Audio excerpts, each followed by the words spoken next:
dome. Only this time was different.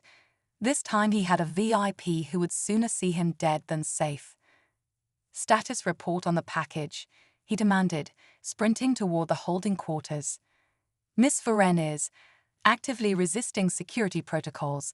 The AI responded with what almost sounded like concern. 3 guards are experiencing severe mental distress. Through the reinforced viewing panel, James witnessed the scene unfold. A teenage Karathi girl, her iridescent scales shifting between deep purples and angry reds, stood in the center of her quarters.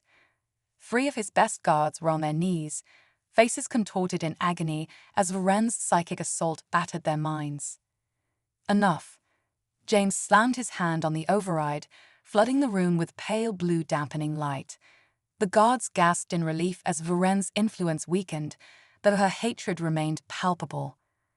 You dare cage me like an animal while pirates board your pathetic vessel, she spat, her translator barely keeping up with her fury. Those aren't pirates, James replied calmly, checking his tactical display. At least not yet, but they're about to be very disappointed. 12 hours earlier, James had received what seemed like a routine assignment: transport one's Karathi noble to Earth's prestigious diplomatic academy. The briefing hadn't mentioned that Varenne was a psychic prodigy whose powers rivaled adult Karathi elders, nor had it mentioned her parents were casualties in the recent conflict. I would rather die than be your prisoner, Varenne declared, her scales now a deep midnight blue of resolve. You're not a prisoner. You're a student, James corrected, bringing up ship schematics. And right now, you're my responsibility. Those ships out there, their weapon configurations are specifically designed to disable Karathi neural functions. They're hunting you. For the first time, uncertainty flickered across Varenne's features. Impossible. No one would dare. The ship rocked violently as the first volley hit their shields. James activated his tactical overlay. 3 ships, pincer formation. They've waited until we're too far from both human and Karathi space for quick reinforcement. Then I will destroy them myself. Varenne's hands began to glow with psychic energy. That's exactly what they want. James caught her wrist, ignoring the painful static charge that jumped between them. Your psychic signature at full power. Might as well paint a target on our hull. Another blast rocked the ship. The pirates were good, targeting engines and communications with surgical precision, but James hadn't earned his reputation by playing fair. We have 2 options, he said, releasing Varenne's wrist. You can keep fighting me, and we both die. Or you trust me for the next 10 minutes, and I show you why humans earned their reputation for unpredictability. Varenne's scales shifted to a contemplative green. Your species killed my parents. Why should I trust you? Because right now, James pulled up the ship's auxiliary controls, a grim smile spreading across his face.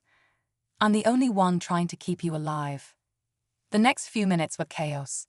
James executed a series of maneuvers that should have torn their ship apart, using the pirates' own formation against them. He routed power from life support to weapons in split-second bursts, creating ghost signatures that scattered their attackers' targeting systems.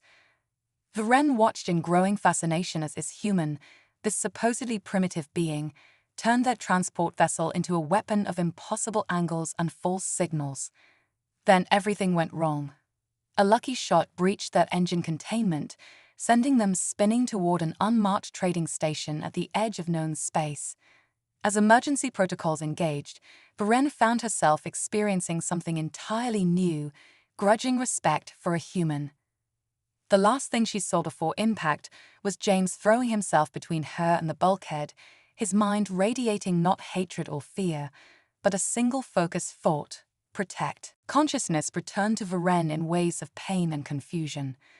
The trading station's dim emergency lighting cast shadows across twisted metal and sparking circuits. Her head throbbed. The psychic link formed during impact had been unexpected, leaving echoes of human thoughts scattered through her mind. Stay down. James's voice came from somewhere to her left. Station's security sensors are picking up multiple breaches. Our crash wasn't an accident. They were herding us here. Viren tried to access her psychic abilities, only to find them sluggish. Neural dampeners, she hissed. The station is equipped with Scarathi suppression technology. James finished, checking his tactical display. Convenient, isn't it? Almost like they knew exactly where to drive us. The realization hit her like a physical blow. This was never about ransom. No. James pulled up a secure data feed on his wrist computer. This was about silencing you, just like they silenced your parents. Security footage played, showing what appeared to be human soldiers massacring Scarathi civilians. But James zoomed in on details Viren had never noticed. Subtle inconsistencies in the equipment, movements that no human soldier would make. Your parents discovered something, didn't they? James asked softly. Something about the attacks that didn't add up. Before Viren could respond, heavy footsteps echoed through the maintenance tunnels. James pulled her into a service shaft, his hand covering her mouth.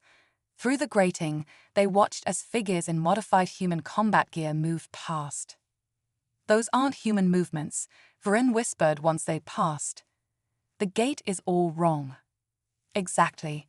Someone's been playing both sides, trying to restart the war. James checked his ammunition. I've been tracking these cells for months, but I never expected them to be this bold. A distant explosion rocked the station. Warning klaxons blared as emergency bulkheads began sealing. They had minutes before they'd be trapped. I need your help, James said, meeting her eyes. I know you hate humans. I know you blame us for everything. But right now, we're the only ones who can expose this. Viren's scales shifted through colors of conflict before settling on a determined gold. What do you need? They've got a bioweapon designed specifically for Scarathi DNA. Your psychic abilities might be dampened, but you can still sense your own kind. I need you to find it while I draw their fire. Working together, they moved through the station like shadows. Viren guided them past patrol routes while James disabled security systems. When they encountered resistance, they fought as one, her residual psychic abilities complementing his tactical expertise in ways neither had thought possible. They found the bioweapon lab near the station's core, but they also found something else. Proof. Documents, video footage, genetic research. Everything needed to expose the separatists and their mysterious backers. Your parents, James said, downloading the data, they discovered the weapon program. That's why they were targeted. The humans they blamed, more separatists in disguise. Tears fell from Viren's eyes, turning to crystal as they hit the floor. I've spent years hating the wrong people. Hate's easy, James replied, securing the last of the evidence. Understanding's harder. That's why they fear it so much. The separatists caught up to them at the station's transmission array. In the firefight that followed, Viren saw James take a bullet meant for her. Again, as she fought to defend him, she realized something had fundamentally changed. The human she had sworn to hate had become someone she would die to protect. Together, they transmitted the evidence to both human and Scarathi authorities before destroying the bioweapon lab. When reinforcements finally arrived, they found the unlikely pair sitting back to back among unconscious separatists, trading stories about their respective cultures. 3 months later, Viren stood before the Earth Diplomatic Academy, not as a reluctant student, but as an advocate for human Scarathi cooperation. And if anyone noticed that a certain transport specialist had been permanently assigned as her security advisor, well, some things didn't need explanation.